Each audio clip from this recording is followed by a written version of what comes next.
Now, all week we've been looking at children struggling with mental illness, but what's being done to help them cope with their troubles and reclaim their childhood? Well, in the last of our series of reports into the mental health of our children, Alison Holt has been with the Children's Commissioner as he examines the schemes which could head off the hard times. She worried that she was getting bad marks at school, and she thought she heard somebody whispering about her in the playground.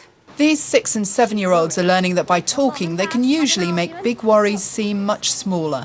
It's the sort of emotional education the Children's Commissioner thinks is vital. Highwood Player Infant and Junior Schools serve one of Nottingham's tough estates where family breakdown and unemployment are all too common. Half the worries disappeared because lots of worries just hate the light of day. The schools have 4 counsellors like Penny, and demand is such they're recruiting another 4.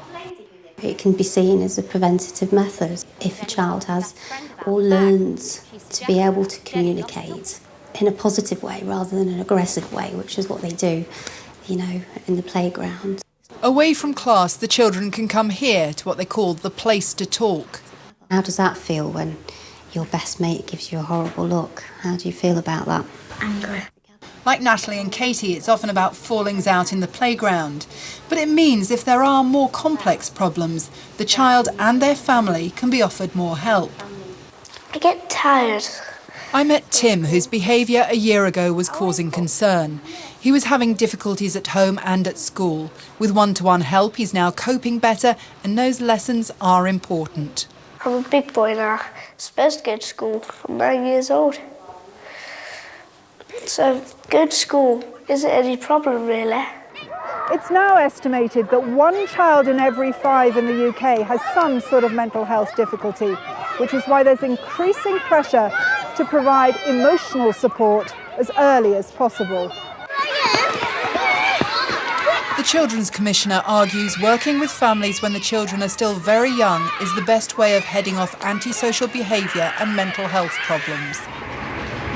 Sir Al Ainsley-Green travels the country hearing from children about the issues that bother them.